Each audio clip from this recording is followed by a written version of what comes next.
Apa yang sebenarnya sedang terjadi di sini? Ini adalah Bandara Internasional Soekarno-Hatta. Di sebuah titik yang menarik perhatian banyak orang, berdirilah 3 orang wanita Prancis dengan perut buncit karena hamil. Ayah mereka, yang datang menjemput, hanya bisa terdiam karena terkejut. Nasib ketiga kakak beradik asal Prancis ini telah diubah oleh seorang pria Indonesia. Mari kita dengarkan apa yang sebenarnya terjadi pada mereka. Halo, nama saya Emma. Saya lahir di Feyron, sebuah kota kecil yang tenang di Prancis. Tempat itu dipenuhi ladang anggur yang terhampar di bawah langit biru dan jalan-jalan kecil yang kuno. Sebagai anak sulung dari 3 bersaudari, saya tumbuh dengan rasa tanggung jawab yang besar. Ayah dan ibu saya adalah guru di SMA lokal, dan rumah kami selalu penuh dengan buku. Pada akhir pekan, kami sekeluarga sering pergi piknik ke perkebunan terdekat atau menghabiskan waktu bermain board game di rumah. Saat itu, saya pikir kehidupan sehari-hari yang seperti itu akan berlangsung selamanya. Pagi hari di rumah kami selalu dimulai dengan pola yang sama. Suara ayah menyeduh kopi, alarm lembut dari suara ibu, hingga gerutuan adik kedua dan si bungsu. Saya selalu menjadi yang pertama bangun, menyisir rambut, dan menyiapkan seragam. Ibu akan meletakkan baget dan croissant di meja, lalu mengelus kepala kami bertiga satu persatu. Semoga harimu menyenangkan, katanya. Mendengar kata-kata itu sebelum berangkat adalah rutinitas kami. Emma, sudah kerjakan PR-mu? Ibu selalu memeriksa pekerjaan rumah saya sebelum berangkat kerja. Meskipun saya sudah bisa mengurus PR sendiri sejak usia 11 tahun, ibu tidak pernah berhenti memeriksanya. Kalau dipikir-pikir sekarang, itu bukan sekadar pemeriksaan, melainkan sebuah bentuk cinta. Saat itu, keluarga kami terasa sempurna. Sophie, adik kedua saya, adalah anak yang sensitif dan perasa, sementara Chloe, si bungsu, memiliki senyum polos yang menawan. Ayah, dengan pengetahuannya yang luas sebagai guru sejarah, mengubah meja makan menjadi ajang diskusi, dan ibu, sebagai guru sastra, selalu membacakan puisi untuk menanamkan kepekaan dalam diri kami. Terkadang di akhir pekan, ayah akan bernyanyi, diiringi permainan piano ibu. Saya tidak menyadari betapa berharganya waktu itu. Semua berubah pada hari terakhir di bulan September, di tahun saya masuk SMA. Pagi itu terasa seperti biasa. Ibu mengucapkan salam pagi seperti biasa sebelum berangkat ke sekolah. Saya masih ingat dengan jelas, cuaca hari itu sangat mendung. Menjelang pelajaran usai, saya dipanggil ke ruang guru. Perasaan cemas yang aneh menyelimuti saya. Sebaiknya kamu segera pulang, kata kepala sekolah. Jantung saya berdebar kencang. Saya mencoba bertanya apa yang terjadi, tetapi tatapan matanya seolah sudah menjelaskan segalanya. Jalan pulang terasa lebih panjang dari biasanya. Saat tiba di depan rumah, sudah ada mobil polisi dan para tetangga yang berkumpul. Begitu membuka pintu, saya mendengar tangisan si bungsu. Ayah saya terduduk lemas di sofa ruang tamu. Emma, suara ayah terdengar berbeda, bukan seperti yang biasa saya kenal. Saat itulah saya mengerti segalanya. Ibu mengalami kecelakaan lalu lintas dalam perjalanan ke sekolah. Ia sempat dilarikan ke rumah sakit, tetapi nyawanya tidak tertolong. Sejak hari itu, waktu di rumah kami seolah berhenti. Suara seduhan kopi di pagi hari, baget di meja makan, dan alunan piano, semuanya lenyap. Di usia 16 tahun, saya harus menjadi yang paling dewasa di antara kami bertiga. Sehari setelahnya, peran saya berubah. Kini sayalah yang harus bangun paling pagi, menyiapkan sarapan, dan membangunkan adik-adik saya. Sophie, Chloe, ayo bangun. Saya mencoba meniru suara lembut ibu, tetapi suara saya bergetar. Sophie, yang saat itu berusia 14 tahun, langsung menarik selimut dan mulai menangis begitu terbangun. Chloe, si bungsu berusia 11 tahun, hanya menatap kosong keluar jendela sambil bertanya, "Kapan mama pulang?" Saya tidak punya jawaban untuk pertanyaan itu. Saya hanya bisa memeluknya erat. Ayah hancur lebur tanpa kehadiran ibu. Ia sering bolos mengajar, dan setiap malam, ia akan membuka sebotol anggur lalu tertidur di sofa. Melihat ayah seperti itu menjadi penderitaan lain bagi saya. Sungguh menyakitkan melihat ayah yang dulu berwibawa dan cerdas kini begitu rapuh. Ayah, ayo makan malam. Suatu sore saya memberanikan diri untuk berbicara padanya. Namun, yang saya dapatkan hanyalah helaan napas berat. Sejak itu, saya hanya meletakkan makanan di depan kamarnya sebagai pengganti percakapan. Saya pikir waktu akan menyembuhkan segalanya, tetapi kenyataannya tidak. Pemberontakan Sophie lebih parah dari yang saya duga. Suatu hari, saya mendapat telepon dari sekolah. Sophie berkelahi dengan temannya. Adikmu menjambak rambut anak lain, dan tidak mau memberitahu alasannya, kata guru itu. Saya terdiam. Dalam perjalanan pulang, saya bertanya pada Sophie dengan lembut, apa yang terjadi? Dia mengejekku anak yatim, jawaban Sophie membuat hati saya hancur. Malam itu, saya mendengar isak tangis dari kamarnya, tetapi saya tidak tahu bagaimana cara menenangkannya. Saya pun merasakan sakit yang sama. Chloe, yang masih terlalu kecil, tidak sepenuhnya mengerti situasi. Ia sering terbangun karena mimpi buruk dan lebih banyak menyendiri di sekolah. Wali kelasnya menelepon dan menyatakan keprihatinannya. Chloe sulit bergaul dengan teman-temannya. Mungkin dia butuh konseling. Saya merasa bingung dan tidak tahu harus berbuat apa. Akhir pekan saya habiskan dengan mengurus rumah. Mencuci, membersihkan, menyiapkan makanan, semua yang dulu dilakukan ibu kini menjadi tugas saya. Terkadang, saya merasa sangat lelah hingga bersembunyi di kamar mandi dan menangis.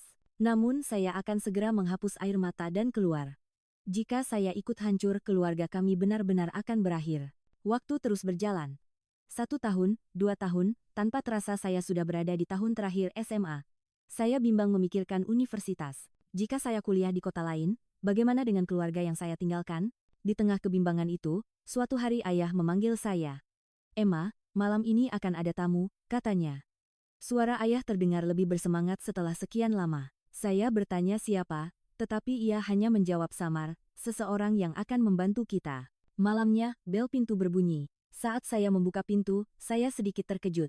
Seorang wanita rapi berusia pertengahan 30-an berdiri di sana. "Halo, saya Eloa. Saya kenalan ayahmu." Senyumnya ramah, tetapi saya tetap waspada. Sudah 3 tahun sejak ibu meninggal, dan ini pertama kalinya ayah membawa seorang wanita ke rumah. Makan malam berlangsung dalam keheningan yang canggung. Malam itu, Sophie datang ke kamar saya. "Kak, perempuan itu siapa?" "Jangan-jangan ayah." Mata Sophie penuh amarah. Saya memiliki pertanyaan yang sama, tetapi saya berusaha tetap tenang di depannya. "Kita belum tahu. Tapi, aku sudah lama tidak melihat ayah tersenyum. Mari kita lihat saja dulu." Namun, kewaspadaan kami tidak bertahan lama. Eloa semakin sering datang, dan setiap kali ia membawa sesuatu. Kadang coklat kesukaan si bungsu, kadang CD musik yang disukai Sophie. Untuk saya, ia membawakan buku-buku persiapan ujian masuk universitas. Ia berusaha mendekati kami satu persatu. "Pasti berat sekali untukmu belakangan ini, ya?" Suatu hari Eloa bertanya sambil membantuku mencuci piring. Kata-kata itu membuat air mata saya tumpah. Perasaan yang saya pendam selama 3 tahun akhirnya meledak. Sangat berat. Rasanya aku harus menanggung semuanya sendirian. Eloa tidak berkata apa-apa, ia hanya memeluk saya. Saat itu, untuk pertama kalinya setelah sekian lama, saya merasa bisa bersandar pada seseorang. Namun, tidak semuanya berjalan mulus. Semakin dekat hubungan ayah dan Eloa, penolakan Sophie semakin menjadi-jadi. "Bagaimana ayah bisa mengkhianati mama seperti ini?" teriak Sophie pada ayah sebelum membanting pintu kamarnya. Chloe menjadi bingung dan sering menangis. Saya mencoba menjadi penengah. Di satu sisi, saya senang melihat ayah pulih, tetapi di sisi lain, saya tidak nyaman dengan situasi yang seolah menggantikan posisi ibu. Setiap malam, saya menatap foto ibu dengan perasaan bersalah. "Mama, kami berusaha untuk baik-baik saja. Tolong jaga kami." Ketika hasil ujian diumumkan, saya diterima di sebuah universitas di Paris. Itu adalah kampus impian saya, tetapi rasa khawatir lebih besar daripada kegembiraan. Saya bingung bagaimana cara memberitahu keluarga. Malam itu, saya memberanikan diri untuk berbicara. "Aku tidak mau kakak pergi ke Paris." Reaksi Sophie sudah bisa ditebak. Chloe hanya menatapku dengan mata sedih. Ayah terdiam sejenak, lalu berkata, "Pergilah demi mimpimu. Kami akan baik-baik saja." Namun, saya tidak yakin apakah itu kata-kata tulusnya. Akhirnya, saya mengambil jalan tengah. Saya memilih universitas yang bisa dijangkau dari rumah, meski itu berarti mengorbankan sebagian mimpi saya. Itu adalah pilihan demi keluarga. Kehidupan kuliah dimulai. Saya berusaha menyeimbangkan antara belajar dan mengurus rumah. Bangun pagi menyiapkan sarapan untuk adik-adik, pergi kuliah, lalu kembali mengerjakan pekerjaan rumah di malam hari. Suatu hari, di meja makan, ayah membuat pengumuman penting. Aku dan Eloa akan tinggal bersama. Suasana seketika membeku. Sophie langsung bangkit dari kursinya, dan Chloe mulai menangis. "Tapi, Mama baru meninggal 4 tahun yang lalu," kata-kata itu keluar dari mulut saya. Kekecewaan tergambar di mata ayah, tetapi ia tetap tegas. "Aku tahu, tapi kita semua butuh awal yang baru." Malam itu, Sophie mengunci diri di kamar, dan Chloe tidur bersama saya. Setelah Eloa resmi tinggal bersama kami, suasana rumah menjadi semakin tegang. Sophie memberontak secara terang-terangan, dan Chloe merasa kebingungan. Saya mencoba menjadi penengah, tetapi saya mulai lelah. Kuliah terasa berat, dan pekerjaan rumah tetap menjadi tanggung jawab saya. Suatu hari saya mendapat telepon bahwa Sophie membuat masalah besar di sekolah. Ia menghina gurunya di depan kelas lalu kabur. Saya menemukannya sedang merokok di belakang sekolah. "Sophie, apa yang kamu lakukan? Kakak juga sekarang membela perempuan itu? Kalian semua sepertinya sudah melupakan Mama," kata-kata Sophie menusuk hati saya. Saya juga merasa sakit, tetapi saya bahkan tidak punya waktu untuk menunjukkannya. Bukan begitu, Sophie. Kita semua merindukan Mama. Tapi hidup harus terus berjalan. Dalam perjalanan pulang, Sophie tidak berkata apa-apa lagi. Malam itu, untuk pertama kalinya, saya jujur pada perasaan saya sendiri. Saya menulis di buku harian, Mama, aku sangat merindukanmu. Aku tidak tahu apakah aku melakukan semuanya dengan benar. Aku mencoba melindungi Sophie dan Chloe, tapi rasanya mereka semakin menjauh. Ayah sudah mencintai orang lain. Apakah aku akan baik-baik saja? Memasuki tahun kedua kuliah, saya membuat keputusan penting. Saya merasa harus mulai menjalani hidup saya sendiri. Sophie dan Chloe sudah cukup besar. Mereka perlahan menjadi lebih mandiri, hubungan ayah dan Eloa juga mulai stabil. Saya memutuskan untuk menyewa sebuah kamar kos kecil di dekat kampus. Kenapa harus pindah? Rumah ini juga rumahmu, kata ayah mencoba menahan saya. Namun, saya tetap pada pendirian saya. Ayah, aku butuh hidupku sendiri. Jangan khawatir, aku akan sering pulang. Saat saya berkemas, Sophie datang ke kamar. Kakak benar-benar akan pergi? Suaranya terdengar cemas. Iya. Tapi aku tidak pergi jauh. Telepon saja kalau butuh apa-apa, aku akan langsung datang, janji saya sambil memeluknya. Chloe diam-diam membantu saya membawa barang-barang. Sebelum saya pergi, kami bertiga berpelukan erat, momen yang terasa seperti dulu. Hidup di kos memang bebas, tetapi juga sepi. Saya tidak perlu lagi membangunkan adik-adik atau menyiapkan makan malam. Untuk pertama kalinya, saya punya waktu untuk diri sendiri. Namun, saya bingung harus mengisinya dengan apa. Setelah 5 tahun hidup untuk keluarga, kebebasan yang datang tiba-tiba ini terasa aneh. Pada akhir pekan, saya pulang untuk menghabiskan waktu bersama keluarga. Sophie masih bersikap dingin pada Eloa, tetapi tidak lagi memberontak secara terang-terangan. Chloe perlahan mulai beradaptasi dengan kehidupan sekolahnya. Ayah sudah kembali mengajar, dan Eloa yang mengurus rumah tangga. Namun, terkadang saat sendirian di malam hari, rasa bersalah menghantui saya. Apakah saya melarikan diri dari keluarga? Pikiran itu sering membuat saya tidak bisa tidur. Saat-saat seperti itu, saya akan menatap foto ibu untuk mencari kekuatan. Mama, apakah aku sudah melakukan hal yang benar? Kehidupan mandiri di kos, semangat belajar, dan teman-teman baru, semuanya terasa baru. Namun, hati saya belum sepenuhnya terbuka, terutama untuk urusan asmara. Teman-teman di sekitar saya silih berganti menjalin hubungan, sementara saya hanya menjadi penonton. Teman baik saya, Julie, sering mencoba menjodohkan saya, tetapi saya selalu menolak dengan halus. Aku hanya ingin berteman, selalu itu jawaban saya. Ada dinding pertahanan di dalam hati saya. Pikiran bahwa cinta pada akhirnya akan berakhir dengan luka. Setelah melihat ayah hancur karena begitu mencintai ibu, sebuah pemahaman tertanam di benak saya, cinta adalah kehilangan dan rasa sakit. Ketidakpercayaan itu semakin dalam setelah ayah menikah lagi dengan Eloa. Di tahun ketiga kuliah, saya mendapat tugas kelompok untuk mata kuliah, psikologi. Temannya adalah perbedaan budaya dan ekspresi emosi. 4 orang dalam satu tim. Di hari pertama, saya bertemu dengan anggota tim saya, salah satunya adalah seorang mahasiswa pertukaran dari Asia, namanya Banyu. Halo, saya Banyu Nugraha dari Indonesia, katanya. Bahasa Prancisnya sedikit kaku dan aksennya terdengar asing. Namun, ada sesuatu yang tulus dan jujur dalam dirinya. Setelah rapat tim selesai, Banyu menghampiri saya. Bahasa Prancis saya sangat buruk. Bisakah kamu membantuku? Tentu saja saya mengangguk. Sejak itu, kami bertemu 2 kali seminggu di perpustakaan untuk mengerjakan tugas sambil bertukar bahasa. Banyu mengajari saya sedikit bahasa Indonesia, dan saya membantunya dengan bahasa Prancis. Awalnya hanya pertemuan akademis, tetapi perlahan obrolan kami meluas ke hal-hal pribadi. Saat sedang riset, sebuah pertanyaan dari Banyu membuat saya untuk pertama kalinya menceritakan tentang kematian ibu dan apa yang terjadi setelahnya. Setelah ibu meninggal, cara keluarga kami mengekspresikan emosi berubah total.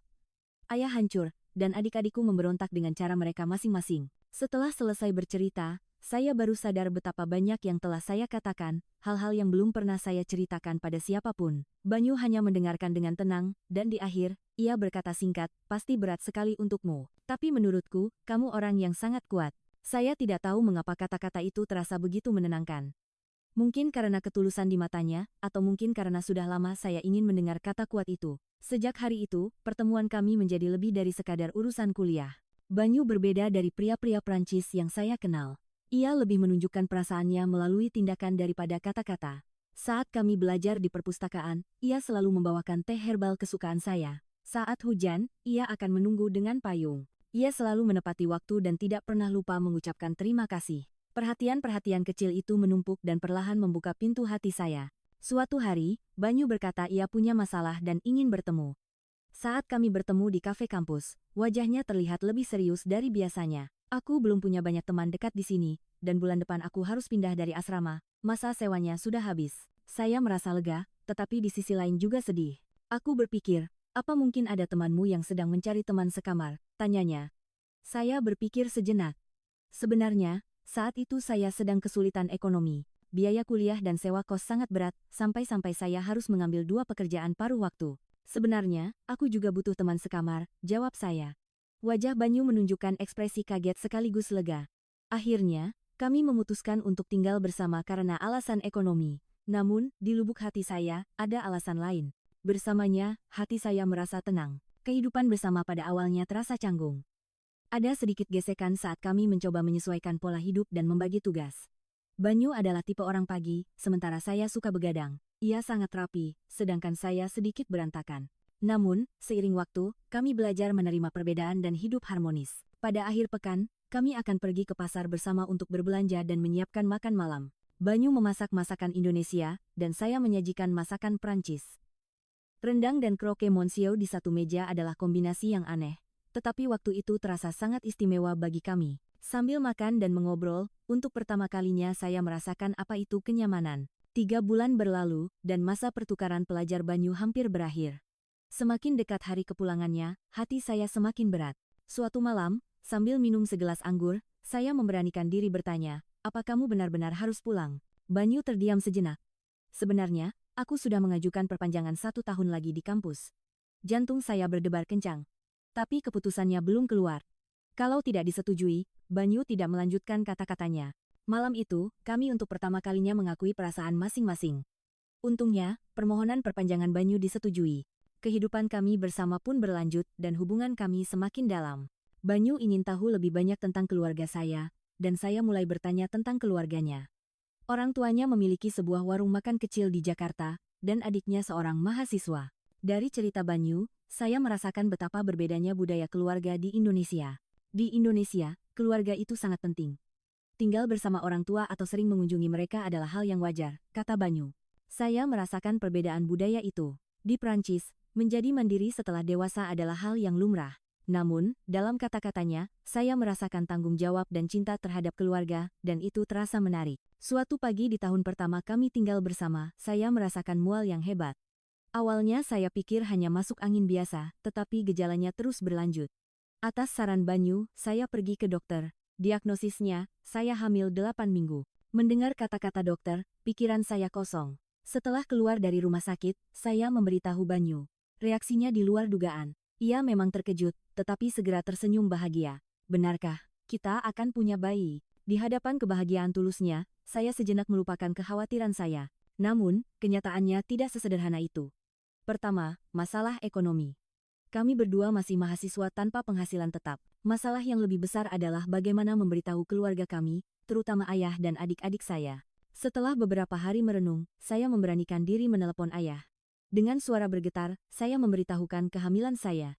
Keheningan ayah di seberang telepon terasa sangat lama. Akhirnya, suaranya terdengar, dingin. Apa pria Indonesia itu bisa bertanggung jawab? Pertanyaan pertama ayah menyakiti hati saya. Ia lebih meragukan Banyu daripada mengkhawatirkan kondisi saya. Ayah, Banyu orang yang baik. Kami saling mencintai. Meskipun begitu, suara ayah tetap dingin. Aku tahu kamu berpikir begitu. Tapi bagaimana kalau dia lari begitu saja ke Indonesia? Apa kamu bisa menanggungnya sendirian? Saya mengerti kekhawatiran ayah, tetapi caranya berbicara penuh dengan ketidakpercayaan pada Banyu. Setelah menutup telepon, saya menangis. Perasaan ditinggalkan kembali muncul. Saya juga menghubungi adik-adik saya, tetapi reaksi mereka serupa. Sophie menyalahkan saya dengan berkata, sudah kuduga kakak akan seperti ini, sementara Chloe hanya diam. Meskipun terluka oleh reaksi keluarga, Banyu berbeda. Ia menggenggam tangan saya erat dan berkata, ayo kita pergi ke Indonesia bersama. Aku akan melindungimu. Orang tuaku juga orang baik, mereka pasti akan membantu kita. Suara Banyu yang penuh keyakinan perlahan memberiku kekuatan. Saya mulai berpikir, mungkin memulai hidup baru di tempat lain lebih baik daripada tetap di Prancis. Akhirnya, saya membereskan semuanya dan memutuskan untuk pergi ke Indonesia bersama Banyu. Saya mengajukan cuti kuliah dan membatalkan kontrak kos. Sehari sebelum berangkat, saya mencoba pamit pada keluarga, tetapi ayah bersikap dingin dan adik-adik saya tidak mau membuka hati. Dengan begitu, saya meninggalkan segalanya di Prancis dan naik pesawat menuju Jakarta. Kenangan saat pertama kali tiba di Indonesia masih sangat jelas. Bahasa yang asing, makanan yang tidak biasa, dan budaya yang sama sekali berbeda. Semuanya baru dan menakutkan. Namun, orang tua Banyu menyambut saya dengan hangat. Ibu mertua saya menggenggam tangan saya erat dan berkata, "Pasti capek sekali, ya. Terima kasih sudah datang sejauh ini." Satu kalimat itu membuat saya tidak bisa menahan air mata. Hidup di rumah mertua ternyata jauh lebih nyaman dari yang saya bayangkan. Ibu mertua setiap pagi menyiapkan sarapan bergizi, dan bapak mertua mengawasi saya dengan tenang.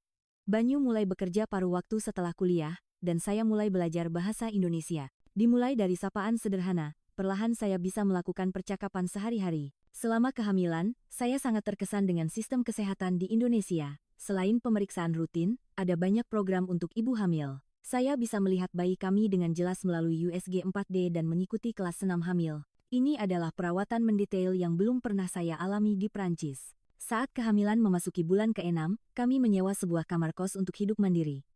Ibu mertua khawatir, tetapi kami ingin mandiri. Banyu menyeimbangkan kuliah dan kerja paruh waktu, sementara saya mulai menjadi guru bahasa Prancis online dari rumah. Meskipun tempatnya kecil, kami bahagia memiliki tempat kami sendiri. Menjelang persalinan, ibu mertua menawarkan untuk membantu merawat saya pasca melahirkan. Ini adalah tradisi yang tidak ada di Prancis, jadi terasa asing, tetapi saya merasa tenang mengetahui akan ada perawatan khusus setelah melahirkan. Akhirnya, 2 minggu lebih awal, putri kami, Maya, lahir. Bayi sehat dengan berat 3,2 kg. 2 minggu dalam perawatan ibu mertua terasa sangat istimewa. Ada seorang perawat tradisional yang datang setiap hari untuk memijat saya dan bayi, dan saya bisa beristirahat penuh. Makanan bergizi yang disiapkan khusus, ramuan jamu, dan bimbingan merawat bayi, budaya pasca persalinan di Indonesia benar-benar luar biasa. Ibu mertua setiap hari datang membawakan makanan, dan Banyu akan langsung pulang setelah kerja untuk menggendong bayi kami. Setelah Maya lahir, kehidupan kami berubah total. Menyusui tengah malam, mengganti popok, dan tangisan tanpa henti. Merawat anak ternyata jauh lebih sulit dari yang saya bayangkan. Namun, di tengah semua itu, ada kebahagiaan kecil. Senyum pertama Maya, saat ia pertama kali tengkurap, dan perubahannya setiap hari, semua momen itu sangat berharga. Banyu adalah ayah yang hebat. Meskipun sibuk dengan kuliah dan kerja, ia selalu menjadi yang pertama menggendong Maya saat pulang. Di akhir pekan, kami akan berjalan-jalan di taman, dan di malam hari, ia akan menyanyikan lagu Nina Bobo. Melihatnya, saya semakin yakin bahwa keputusan saya benar. Memasuki tahun pertama di Indonesia, saya mulai terbiasa. Kemampuan bahasa Indonesia saya meningkat, dan saya mulai bergaul dengan tetangga. Saya bertemu dengan ibu-ibu lain di kafe sekitar, berbagi informasi tentang mengasuh anak, dan terkadang pergi jalan-jalan dengan ibu mertua di akhir pekan. Meskipun di negeri asing, perlahan tempat ini terasa seperti rumah. Saat Maya berusia 1 tahun, kami mengadakan perayaan kecil. Mertua dan teman-teman Banyu berkumpul untuk merayakannya. Hari itu, saat upacara ulang tahun, Maya memilih pensil. Saat itu, saya tiba-tiba teringat keluarga saya di Prancis. Alangkah baiknya jika mereka bisa melihat Maya tumbuh besar. Saya mengunggah foto-foto ulang tahun Maya di media sosial. Foto Maya mengenakan kebaya, foto keluarga, dan momen saat ia mengambil pensil. Saya berharap keluarga saya di Prancis melihatnya, namun, tidak ada reaksi dari ayah atau adik-adik saya. Di tengah kehidupan yang damai, suatu hari ada sebuah komentar di Instagram saya, "Kak, Maya lucu sekali." Awalnya saya tidak tahu siapa, tetapi setelah memeriksa profilnya, ternyata itu Chloe, si bungsu. Ini adalah kontak pertama kami setelah 1 tahun. Saya langsung mengirim pesan. "Chloe, apa kabar?" Balasannya datang cepat, "Kak, bolehkah kami menyusul ke Indonesia?" Kata-kata itu mengejutkan saya. Saya khawatir terjadi sesuatu, tetapi Chloe enggan menceritakannya lewat pesan. Akhirnya, kami melakukan panggilan video. Chloe di layar terlihat jauh lebih dewasa. Saya merasa asing melihat adik saya yang kini sudah menjadi mahasiswi. "Kak, ada masalah di rumah," suara Chloe bergetar. Ia bercerita bahwa konflik antara ayah dan ibu tiri kami, Eloa, semakin parah. Masalah dimulai ketika Eloa mulai mengelola keuangan ayah, dan suasana rumah menjadi sangat buruk. Tak lama setelah panggilan itu, Sophie juga menghubungi saya. "Kak, maafkan aku. Waktu itu aku keterlaluan." Permintaan maaf Sophie membuat saya menangis. Sophie menceritakan situasi yang lebih detail. Katanya, Eloa mengelola rekening ayah, tetapi sekarang uangnya seolah tidak ada. "Rumah kita berantakan karena satu perempuan itu," katanya. "Kak, bolehkah kami menyusul ke Indonesia? Aku sudah tidak tahan lagi di sini, kata-kata Sophie membuat saya berpikir keras. Kontak dari adik-adik saya membuat saya merenung. Ada kemungkinan keluarga kami yang tercerai-berai di Prancis bisa berkumpul kembali di Indonesia. Kemungkinan itu membawa perasaan campur aduk antara takut dan harapan. Saya meletakkan ponsel dan menatap Maya. Ia yang baru mulai berjalan memiliki mata besar seperti ayahnya dan lesung pipi saat tersenyum. Bagaimana jadinya jika ia bertemu dengan Tante-Tante ya? Membayangkannya saja sudah membuat hati saya hangat. Ini adalah momen untuk kembali menghadapi arti keluarga yang telah lama terlupakan. Malam itu, saya menceritakan semuanya pada Banyu. Situasi adik-adik saya dan keinginan mereka untuk datang ke Indonesia. Banyu berpikir sejenak lalu mengangguk. Mereka keluarga. Tentu kita harus membantu. Ayo kita cari caranya. Kata-katanya membuat saya merasa lega dan berterima kasih. Banyu siap menerima bukan hanya keluarganya, tetapi juga keluarga saya. Permintaan adik-adik saya datang seperti gelombang dalam kehidupan saya. Suara memohon Chloe terus terngiang di telinga saya, "Kak, aku tidak bisa di sini lagi. Bolehkah aku ke Indonesia?" Kata-kata itu membuat saya tidak bisa tidur berhari-hari. Membawa mereka ke sini bukan hanya sekadar kunjungan, tetapi memindahkan seluruh basis kehidupan mereka. Namun, di sisi lain, harapan bahwa keluarga kami yang terpisah bisa bersatu kembali juga sangat besar. Bersama Banyu, saya mulai mencari cara yang realistis. Sophie dan Chloe memang sudah dewasa, tetapi mereka butuh visa untuk tinggal secara legal di Indonesia.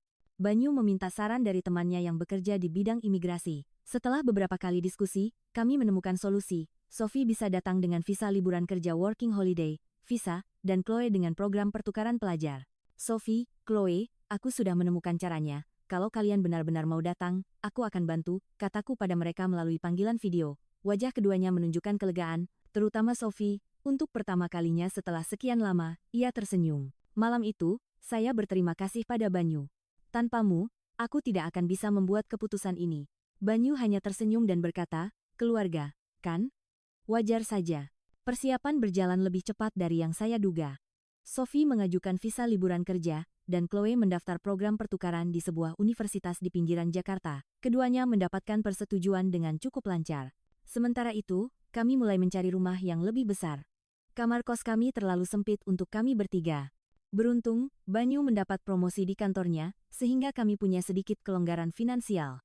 Dengan bantuan mertua, kami berhasil menyewa sebuah apartemen 3 kamar di pinggiran Jakarta. 1 kamar untuk Maya, 1 untuk Sophie dan Chloe, dan 1 lagi untuk kami. Biayanya tidak murah, tetapi ini adalah investasi yang diperlukan agar keluarga bisa bersama. Saat pindah ke rumah baru, ibu mertua datang membantu. "Bu, rumah kami sekarang lebih luas, kan?" kataku. Ia mengangguk. "Niatmu untuk adik-adikmu sangat mulia. Jangan khawatir, kami juga akan membantu." Dukungan mertua sangat berarti bagi saya, sangat kontras dengan sikap dingin keluarga saya di Prancis. Akhirnya, hari kedatangan adik-adik saya tiba. Saya dan Banyu menjemput mereka di Bandara Soekarno-Hatta. Saat melihat Sophie dan Chloe keluar dari gerbang kedatangan setelah penerbangan panjang, hati saya terasa hangat. Keduanya sudah banyak berubah. Sophie terlihat lebih dewasa, dan Chloe lebih anggun. Mereka pun langsung berlari memeluk saya. "Kakak!" Kami bertiga berpelukan di tengah bandara, menarik perhatian orang-orang. Mungkin aneh melihat 3 wanita Eropa berbicara dalam bahasa Prancis. Tapi saya tidak peduli. Momen memeluk adik-adik saya, setelah setahun berpisah terlalu berharga. Di dalam mobil menuju rumah, Sophie dan Chloe tidak henti-hentinya mengagumi pemandangan di luar jendela. "Wow, di sini benar-benar berbeda. Gedung-gedung tinggi di Jakarta, toko-toko yang masih terang benderang hingga larut malam, dan lampu-lampu neon kota terasa asing bagi mereka." Banyu, sambil menyetir, sesekali menjelaskan tentang Indonesia dalam bahasa Inggris, karena kedua adik saya cukup fasih berbahasa Inggris. Saat tiba di rumah dan saya memperkenalkan Maya, wajah adik-adik saya berseri-seri. Terutama Chloe. Ia menggendong Maya dengan mata berkaca-kaca. "Tidak kusangka ini putri kakak." Sophie pun, menanggalkan sikap dinginnya sejenak, tersenyum pada Maya. Malam itu, untuk pertama kalinya setelah sekian lama, kami bertiga makan malam bersama sambil bercerita tentang situasi di Prancis, konflik ayah dan Eloa, dan harapan akan awal yang baru di Indonesia. "Bagaimana kabar ayah?" tanya saya penasaran. Sophie menghela napas. Dia semakin banyak minum. Dan setiap hari bertengkar dengan Eloa. Chloe mengangguk. "Aku tidak betah di rumah." Suasananya selalu tegang. Mendengar cerita mereka, saya menyadari betapa hancurnya rumah kami di Prancis setelah saya pergi. Beberapa hari pertama, adik-adik saya fokus beradaptasi dengan perbedaan waktu. Mereka tidur di siang hari dan terjaga di malam hari. Saya menggunakan waktu itu untuk menyiapkan hal-hal dasar yang mereka butuhkan untuk hidup di Indonesia, membuat kartu transportasi, mendaftar nomor ponsel, membuka rekening bank. Hal-hal sepele, tetapi tidak mudah bagi orang asing. Banyu banyak membantu. Setelah sekitar seminggu, mereka mulai beradaptasi. Sophie mulai mencari pekerjaan di daerah yang banyak ekspatriat seperti Kemang dan Senopati, sementara Chloe bersiap untuk kuliah. Keduanya hampir tidak bisa berbahasa Indonesia, tetapi mereka mencari lingkungan di mana komunikasi dengan bahasa Inggris memungkinkan. Suatu pagi, kami bertiga berjalan-jalan di Taman Suropati. Sambil mendorong kereta bayi Maya di sepanjang taman, kami mengobrol santai. Kak, jujur, awalnya aku takut datang ke Indonesia, Chloe mengaku. Tapi sekarang aku sangat suka. Rasanya aku bisa memulai hidup baru di sini. Sophie juga beradaptasi lebih cepat dari yang saya duga. Ia mendapat pekerjaan di sebuah restoran Prancis di kawasan Senopati yang membutuhkan staf yang bisa berbahasa Prancis dan Inggris. Kerjanya memang melelahkan, tapi setidaknya lebih tenang daripada di Prancis, kata Sophie. Saya setuju. Terkadang, awal yang baru di tempat asing adalah yang kita butuhkan. Chloe memulai kehidupan kampusnya. Awalnya ia kesulitan karena kendala bahasa, tetapi berkat program khusus untuk mahasiswa internasional, ia perlahan terbiasa. Chloe, yang sangat tertarik pada budaya Indonesia, bergabung dengan unit kegiatan mahasiswa kebudayaan dan mulai mendapat teman-teman orang Indonesia. Kak, hari ini aku pertama kali bilang selamat pagi dalam bahasa Indonesia. Perkembangan kecilnya menjadi kebahagiaan bagi saya. Setelah sebulan, rutinitas kami mulai terbentuk. Pagi hari Banyu berangkat kerja, saya mengurus Maya sambil bekerja dari rumah.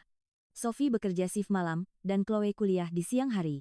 Di akhir pekan, kami menjelajahi berbagai sudut Jakarta bersama. Kota Tua, Monas, kami berkeliling seperti turis sambil belajar tentang budaya dan sejarah Indonesia. Dari semua itu, yang paling berkesan adalah makanan Indonesia. Awalnya adik-adik saya kesulitan beradaptasi dengan makanan pedas, tetapi perlahan mereka jatuh cinta pada cita rasa masakan Indonesia. Terutama Sophie, ia menjadi tertarik pada memasak, sering membeli bahan-bahan di pasar dan mencoba memasak masakan Indonesia. Ini benar-benar berbeda dari masakan Prancis, tapi sangat menarik. Di tengah kehidupan yang damai itu, suatu hari Chloe pulang lebih lambat dari biasanya. Wajahnya memerah, dan ia terlihat ingin mengatakan sesuatu. Setelah makan malam, Chloe mengajakku ke teras. Dengan hati-hati ia berkata, Kak, aku punya pacar, orang Indonesia. Pengakuan Chloe mengejutkan saya, tetapi di sisi lain saya sudah menduganya. Ia selalu romantis dan tergila-gila pada budaya Indonesia. Orang seperti apa dia? Tanyaku. Mata Chloe berbinar saat menceritakan tentang Dimas, seorang mahasiswa Indonesia di fakultas yang sama. Awalnya saya pikir ini hanya cerita cinta biasa. Namun, hubungan Chloe dan Dimas berkembang lebih cepat dari yang saya duga. Mereka berkencan setiap akhir pekan, dan Dimas sering datang ke rumah kami. Ia fasih berbahasa Inggris dan juga tertarik pada budaya Prancis. Ia cepat akrab dengan Banyu, dan terkadang mereka minum bir bersama sambil mengobrol. 3 bulan kemudian, suatu pagi saya mendengar suara tangisan Chloe dari kamar mandi. Saya mengetuk pintu, tetapi tidak ada jawaban.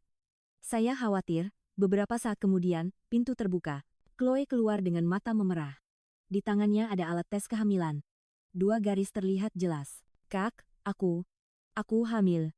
Mendengar itu, kepala saya terasa pening. Chloe hamil hanya beberapa bulan setelah tiba di Indonesia. Saya terkejut, tetapi pada saat yang sama, saya teringat diri saya sendiri beberapa tahun yang lalu. Saya juga mengalami ketakutan dan kebingungan yang sama. Dimas sudah tahu? Tanyaku. Chloe mengangguk. Aku sudah memberitahunya semalam. Dia bilang akan bertanggung jawab. Namun, suaranya penuh kecemasan. Hamil di negeri orang dengan status mahasiswa, kesulitan yang akan dihadapinya tidak akan mudah. Sore itu, Chloe dan Dimas datang ke rumah bersama. Wajah Dimas pucat, tetapi ia terlihat tegar. Ia menyapa saya dan Banyu dengan sopan dan menjelaskan situasinya. Kami telah melakukan kesalahan, tapi saya ingin bertanggung jawab. Saya ingin menikahi Chloe dan membesarkan anak kami bersama. Untuk seorang pemuda berusia awal 20-an, itu adalah keputusan yang mengejutkan. Namun, saya tahu budaya Indonesia memang menekankan tanggung jawab seperti itu. Banyu pun menunjukkan reaksi yang sama. Dimas mengatakan ia sudah memberitahu orang tuanya. Awalnya mereka terkejut, tetapi mereka menantikan cucu dan merestui pernikahan itu. Berita kehamilan Chloe juga menjadi kejutan besar bagi Sophie. Apa-apaan ini? Adik bungsuku jadi ibu duluan? Namun, ia segera menerima situasi dan memberikan dukungannya. Jangan khawatir. Ada kami di sini. Kami tidak akan membiarkanmu sendirian seperti kakak dulu. Malam itu, saya duduk termenung di sofa. Beberapa minggu terakhir, saya juga merasa tidak enak badan dan telah melakukan tes kehamilan.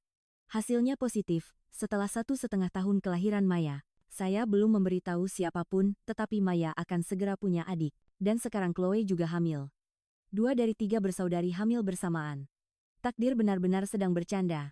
Keesokan harinya, saya memberitahu Banyu tentang kehamilan saya. Ia terkejut, tetapi langsung tersenyum bahagia. Benarkah, Maya akan punya adik? Ia mengelus perut saya dengan lembut. Reaksi hangat Banyu membuat saya lega. Namun, di saat yang sama, saya juga khawatir.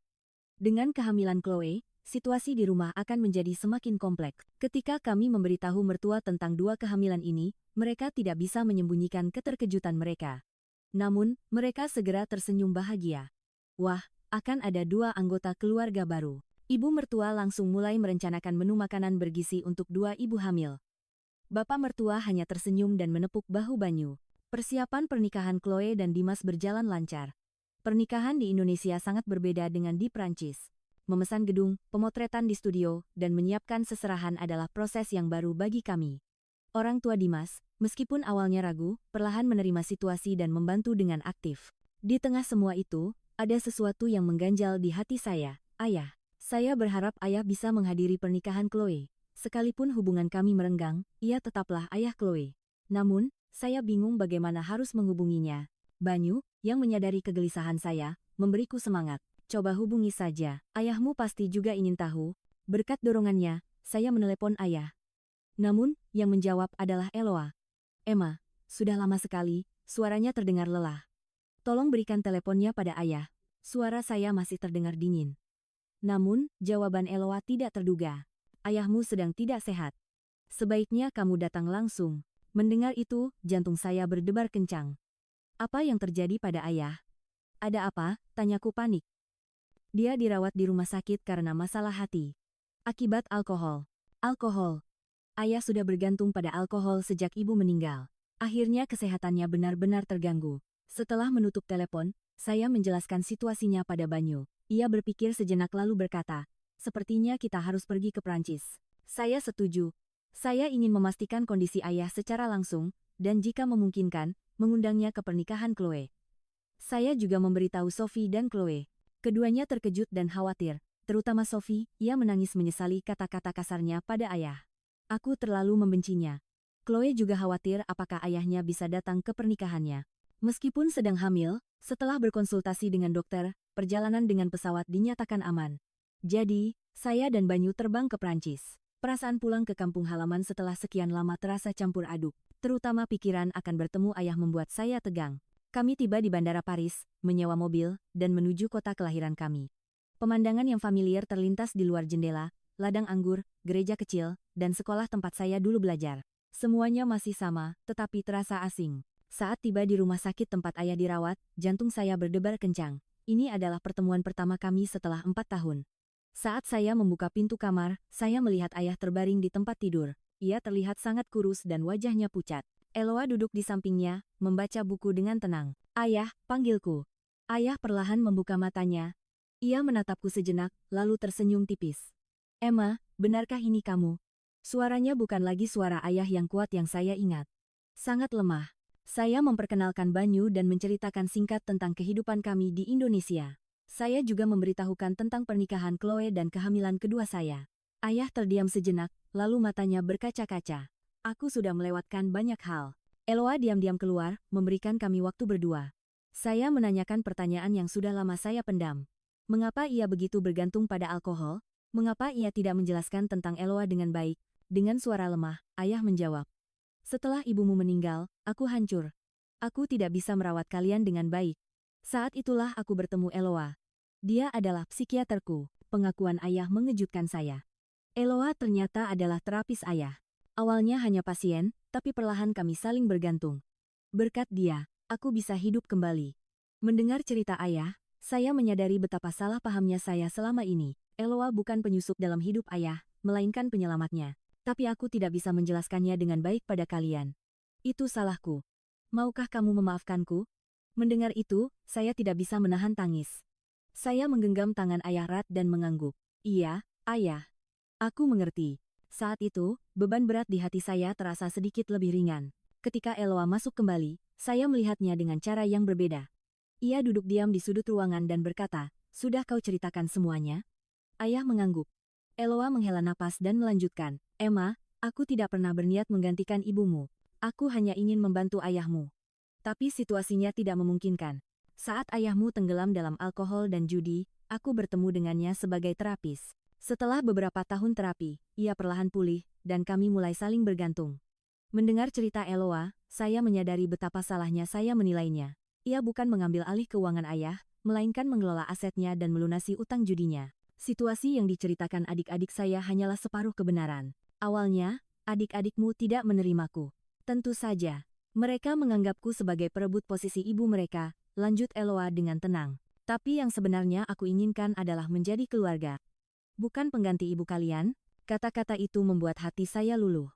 Rasa bersalah menghampiri, jangan-jangan saya juga telah menanamkan prasangka itu pada adik-adik saya. Banyu duduk di sampingku, menggenggam tanganku erat, sentuhan hangatnya menjadi penghiburan besar. Keesokan harinya, saya bertemu dengan dokter yang merawat ayah. Dokter mengatakan kondisi ayah serius, tetapi bisa pulih dengan pengobatan dan istirahat yang tepat, dengan syarat ia harus berhenti minum alkohol sepenuhnya. Ada satu lagi kabar baik, jika kondisinya membaik, ayah mungkin bisa bepergian ke Indonesia. Harapan muncul. Ayah bisa menghadiri pernikahan Chloe. Saya kembali ke kamar ayah dan menyampaikan kabar ini. Ayah, kata dokter, kalau ayah pulih, ayah bisa pergi ke Indonesia. Ayah mungkin bisa datang ke pernikahan Chloe. Cahaya harapan kembali di mata ayah. Benarkah? Kalau begitu aku harus cepat sembuh. Kata-kata itu membuatku tersenyum. Semangat ayah yang telah lama hilang kini kembali. Eloa pun tersenyum. Ayo kita berjuang bersama. Aku juga penasaran dengan Indonesia. Beberapa hari di Prancis menjadi waktu rekonsiliasi dan pemahaman. Saya berbicara panjang lebar dengan ayah, dan kami mulai memahami kehidupan masing-masing. Kematian ibu, penderitaan ayah, bagaimana Eloa membantunya, dan betapa salah pahamnya kami semua. Semuanya terungkap, dan simpul-simpul di hati kami perlahan terurai. Sehari sebelum pulang, saya memberikan undangan resmi kepada ayah dan Eloa. Pernikahan Chloe. 2 bulan lagi di Jakarta. Aku ingin ayah datang dan mengantar Chloe ke altar. Ayah menerima undangan itu dengan mata berkaca-kaca. Aku pasti akan datang. Kali ini aku tidak akan mengecewakan kalian. Di pesawat kembali ke Indonesia, saya berterima kasih pada Banyu. Tanpamu, rekonsiliasi ini tidak akan mungkin terjadi. Banyu hanya tersenyum dan menggenggam tanganku. Keluarga itu berharga, kebahagiaanmu adalah kebahagiaanku juga. Setibanya di Indonesia, saya langsung menceritakan semua yang terjadi di Prancis kepada Sophie dan Chloe. Kondisi ayah, rekonsiliasi dengan Eloa, dan kemungkinan mereka datang ke pernikahan. Ekspresi kedua adik saya campur aduk, tetapi perlahan mereka mulai mengerti. Jadi, Eloa bukan perusak keluarga kita? Tanya Sophie. Saya menggeleng. Justru sebaliknya, ia ingin menjadi bagian dari keluarga kita. Kitalah yang terlalu defensif. Chloe terdiam merenung, lalu berkata, aku akan sangat senang jika ayah bisa datang ke pernikahanku. Sejak itu, kami memulai persiapan pernikahan Chloe sekaligus persiapan kedatangan ayah. Setiap minggu kami melakukan panggilan video dengan ayah untuk memantau kesehatannya. Untungnya, ia pulih dengan cepat. Eloa juga berkata ia sedang bersemangat mempersiapkan kunjungannya, bahkan mulai belajar dasar-dasar bahasa Indonesia dan budaya setempat. Sehari sebelum pernikahan, ayah dan Eloa tiba di Indonesia. Saat kami menyambut mereka di Bandara Soekarno-Hatta, ayah terlihat jauh lebih sehat. Wajahnya lebih segar dan senyumnya lebih cerah. Eloa, meskipun gugup, tampak antusias. Akhirnya aku sampai di Indonesia. Jadi, ini rumah baru kalian, kata ayah sambil mengagumi pemandangan Jakarta. Adik-adik saya sedang sibuk dengan persiapan pernikahan, jadi mereka belum bisa bertemu. Hari pernikahan Chloe, saya sibuk sejak pagi. Penata rias datang ke rumah untuk merias pengantin dan keluarga. Perut saya yang hamil 6 bulan sudah cukup besar, tetapi kebaya yang dirancang khusus membungkusnya dengan anggun. Sophie juga tampil berbeda, mengenakan gaun cantik dengan rambut disanggul. Semua orang bersiap untuk hari istimewa ini. Mama, cantik, kata Maya sambil tersenyum. Maya yang sudah berusia 2 tahun sudah bisa berbicara banyak, dan hari ini ia mengenakan kebaya kecil yang lucu dengan hiasan bunga di rambutnya. Banyu, dalam setelan jasnya, sedang bermain dengan Maya di ruang tamu. Melihat pemandangan itu, senyum bahagia terukir di wajah saya. Ayah dan Eloa bersiap di hotel. Malam sebelumnya, ayah tampak gugup dan bertanya padaku kata-kata apa yang harus ia sampaikan pada Chloe. Ini pertama kalinya aku menikahkan putriku. Kata-kata itu menghangatkan hati saya, meskipun lama tak bertemu, ayah tetap mencintai kami. Saat tiba di gedung pernikahan, sudah banyak tamu yang datang. Keluarga dan teman-teman Dimas, serta kenalan baru kami di Indonesia. Saya bertemu Chloe di ruang rias, Mengenakan gaun pengantin putih, ia terlihat sangat cantik. Meskipun hamil 5 bulan, gaun itu menyembunyikannya dengan anggun. Kak, aku gugup sekali. Chloe menggenggam tanganku. Aku balas menggenggamnya erat. Jangan khawatir. Ini akan menjadi hari paling bahagia dalam hidupmu. Lalu aku berbisik, ayah sangat bangga padamu. Sebentar lagi kau akan bertemu dengannya. Upacara dimulai. Saat ayah dan Chloe muncul di pintu masuk, semua mata tertuju pada mereka. Ayah, dengan setelan jasnya, tampak gugup tetapi menggandeng lengan putrinya dengan lembut. Chloe menahan air mata sambil menatap lurus ke depan. Musik mengalun, dan mereka berjalan perlahan. Sophie, yang duduk di sebelahku, awalnya menunduk. Mungkin masih canggung untuk bertatap muka langsung dengan ayah. Namun, tak lama kemudian ia mengangkat wajahnya dan menyaksikan momen itu. Saat Chloe diserahkan kepada Dimas, air mata mengalir dari mata ayah. Itu adalah ekspresi tulus pertama yang saya lihat darinya setelah 4 tahun. Setelah upacara selesai, resepsi dimulai. Saya dan Banyu duduk di meja menunggu ayah dan Eloa. Tak lama, mereka menghampiri, dan Sophie pun bergabung. Awalnya ada keheningan canggung, tetapi Banyu memecahkannya. Bagaimana Om, suka dengan makanan Indonesia? Ayah tersenyum. Lebih enak dari yang kubayangkan. Terutama rendangnya, aku sangat suka. Kata-kata itu membuat kami semua tertawa. Perlahan, percakapan mulai mengalir. Di tengah resepsi, kedua mempelai berkeliling menyapa tamu. Saat Chloe dan Dimas tiba di meja kami, ayah bangkit dan memeluk Chloe. Kamu cantik sekali. Ayah sangat bangga. Chloe akhirnya menumpahkan air mata yang ditahannya. Dimas pun menyapa dengan sopan dan menjabat tangan ayah. Lalu, Sophie memberanikan diri berbicara pada ayah. Ayah, apa kabar? Ayah menatap Sophie sejenak, lalu menggeleng. Tidak baik. Ayah sangat merindukan kalian. Mendengar itu, mata Sophie pun berkaca-kaca. Akhirnya, Sophie memeluk ayahnya. Maafkan aku, ayah. Ayah yang terlalu lemah, satu kalimat dari ayah itu menyentuh hati kami. Eloa, yang dari tadi hanya mengamati, mendekat dan berkata, aku tidak pernah ingin menjadi ibu kalian. Aku hanya ingin menjadi keluarga. Kata-kata itu membuat kami semua tidak bisa menahan air mata. Di mobil dalam perjalanan pulang, Banyu bertanya, hari ini hari yang baik, kan? Aku mengangguk. Sangat baik. Akhirnya keluarga kita bisa berkumpul lagi. Banyu menggenggam tanganku dan tersenyum hangat. Tanpa dukungannya, rekonsiliasi ini tidak akan mungkin terjadi. Ayah dan Eloa tinggal di Indonesia selama seminggu. Selama itu, kami berkeliling Jakarta bersama, mengunjungi kota tua, Monas, dan mencicipi berbagai masakan Indonesia. Ayah sangat suka sate, sementara Eloa jatuh cinta pada gado-gado.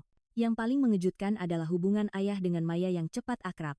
Maya yang awalnya pemalu, segera memanggilnya opa dan duduk bermain di pangkuannya. Ayah mencoba mengajarinya bahasa Prancis, dan Maya menirunya dengan polos. Melihat itu, saya merasa inilah arti keluarga. Di hari kepulangan ayah dan Eloa, kami mengucapkan selamat tinggal di bandara. Lain kali, kalian semua yang datang ke Prancis, usul ayah. Kami semua mengangguk. Jarak bukan lagi masalah. Dimanapun kami berada, kami adalah keluarga. Setelah pernikahan Chloe, hidup Sophie juga berubah.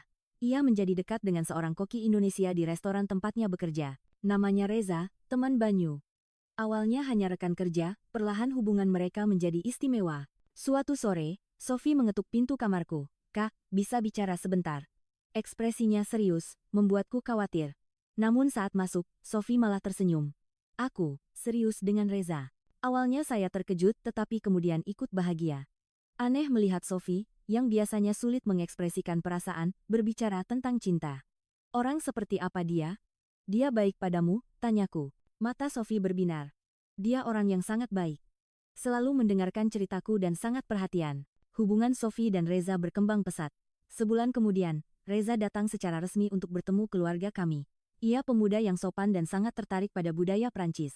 Ia cepat akrab dengan Banyu, dan di akhir pekan, kami berempat sering menghabiskan waktu bersama. Waktu berlalu, dan saya melahirkan putri kedua kami, Anissa. Badannya lebih kecil dari Maya, tetapi ia sehat. Sekali lagi, dengan bantuan ibu mertua, saya melewati masa nifas. Di waktu yang hampir bersamaan, Chloe melahirkan putranya, Bima. Kedua bayi itu hanya berbeda 1 bulan, dan mereka tumbuh bersama seperti anak kembar. Mendengar kabar kelahiran Bima, ayah sangat gembira melalui panggilan video. Sekarang aku punya 2 cucu. Wajah ayah penuh kebahagiaan. Eloa di sebelahnya juga ikut senang. Mereka rutin melakukan panggilan video untuk melihat pertumbuhan cucu-cucu mereka. Pernikahan Sophie dan Reza dilangsungkan 6 bulan setelah kelahiran Bima. Sophie menginginkan pernikahan adat Indonesia, dan kami semua menghormati keinginannya. Ayah dan Eloa kembali mengunjungi Indonesia. Kali ini, mereka tampak lebih santai, seolah sudah bertahun-tahun mengunjungi Indonesia. Di hari pernikahan Sophie, ayah untuk kedua kalinya mengantar putrinya ke pelaminan. Ia tampak sangat terharu. Aku tidak menyangka semua putriku akan membangun keluarga yang bahagia. Kata-katanya membuat kami semua mengangguk. Masa-masa kelam di Prancis telah berlalu, dan kini kami semua melangkah menuju masa depan yang cerah. Setahun setelah menikah, Sophie mengabarkan kehamilannya. Kini, kami bertiga akan menjadi ibu. Ibu mertua sangat senang cucunya akan bertambah, dan ayah juga sangat antusias. Keluarga kami terus bertambah besar. Setelah kelahiran anak kedua, saya mulai bekerja sebagai guru bahasa Prancis. Saya mencari pekerjaan yang bisa dilakukan dari rumah dan membuka kursus online. Ternyata, banyak orang di Indonesia yang ingin belajar bahasa Prancis, terutama mahasiswa yang bersiap untuk studi atau berlibur. Menyeimbangkan pekerjaan dan mengasuh anak tidak mudah, tetapi saya merasa puas. Banyu terus meniti karier di perusahaan IT-nya. Terkadang ia harus dinas keluar kota, tetapi ia selalu memprioritaskan saya dan anak-anak. Di akhir pekan, kami sekeluarga akan pergi jalan-jalan, dan sebulan sekali, ketiga keluarga kami akan berkumpul untuk makan bersama. Setiap kali berkumpul, rumah selalu dipenuhi tawa anak-anak. Putra Sophie, Adit, lahir, dan keluarga kami semakin ramai. Kini ada 5 anak kecil, Maya dan Anissa, Bima dan adiknya Sakura, serta Adit.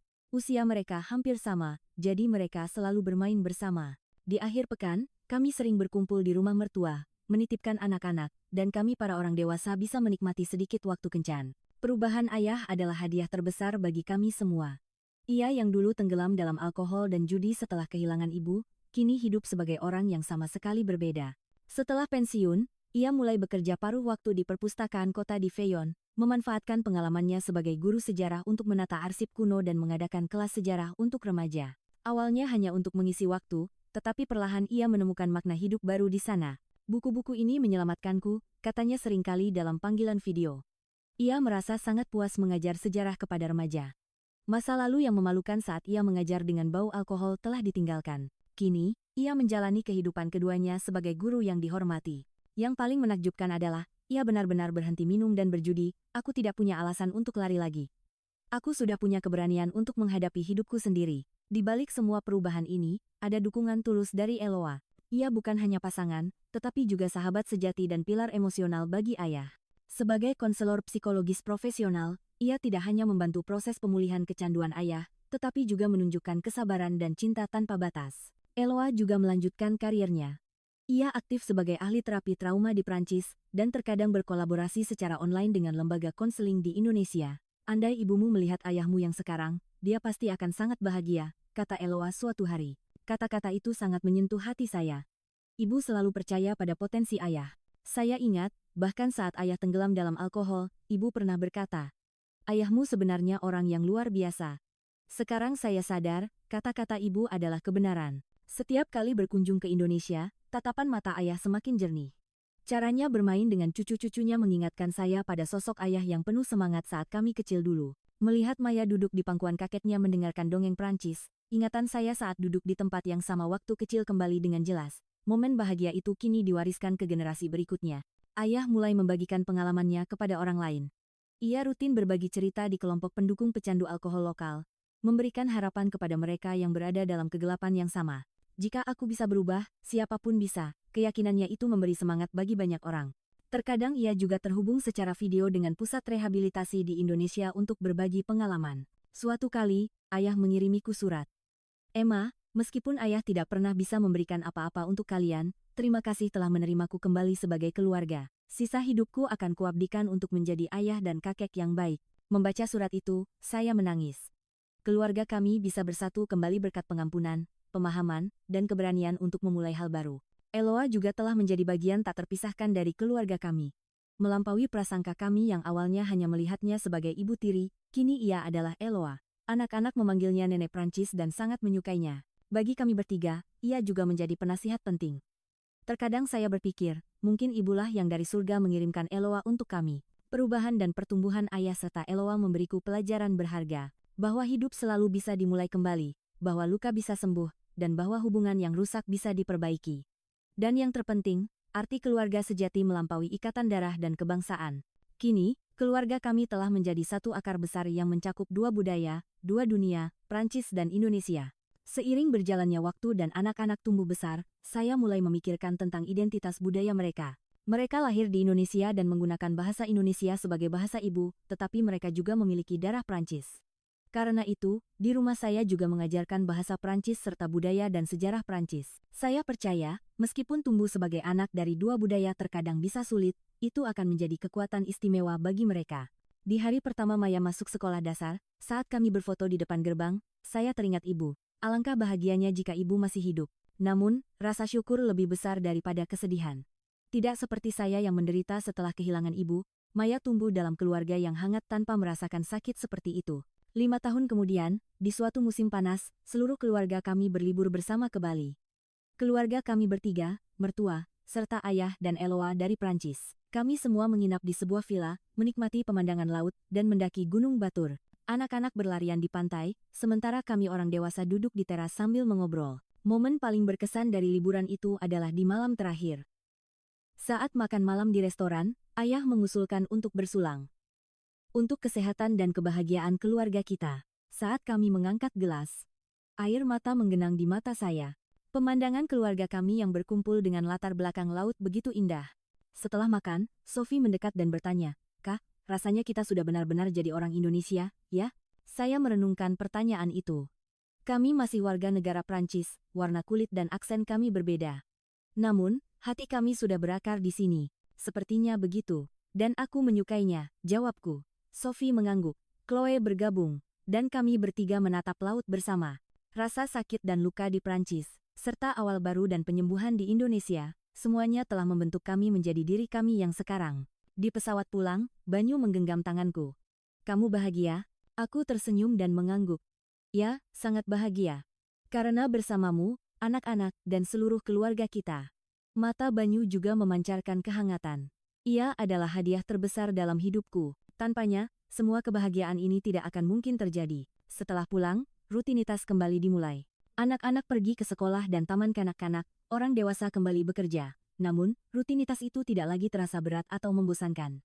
Setiap momen terasa berharga dan penuh syukur. Suatu sore, setelah menidurkan anak-anak, saya keluar ke balkon dan menatap langit malam Jakarta. Di bawah langit berbintang, saya merasa seluruh perjalanan hidup ini begitu luar biasa. Saya yang lahir di sebuah kota kecil di Prancis, kini hidup di Indonesia sebagai ibu dua anak, istri seorang pria, dan anggota keluarga yang telah bersatu kembali. Keluarga kami bersatu bukan karena perbedaan negara. Itu terjadi karena kami saling memahami, memaafkan, dan berani untuk memulai awal yang baru. Tempat di mana cinta dimulai kembali adalah di sini. Banyu keluar ke balkon dan merangkul bahuku. "Lagi mikirin apa?" Aku tersenyum. "Hanya cerita kita." Banyu mencium keningku dengan lembut. "Cerita kita masih berlanjut. Seperti katanya, cerita keluarga kami memang masih terus berjalan. Akan ada suka dan duka, tawa dan air mata di masa depan. Tapi saya tidak lagi takut. Karena kami memiliki satu sama lain, kami sudah berpengalaman bahwa kesulitan apapun bisa kami atasi bersama." Sambil menatap bintang-bintang, saya teringat ibu. Saya merasa, jika ibu melihat kami sekarang, ia akan tersenyum. Dan aku berbisik, "Mama, apa Mama lihat, kami bahagia sekarang?"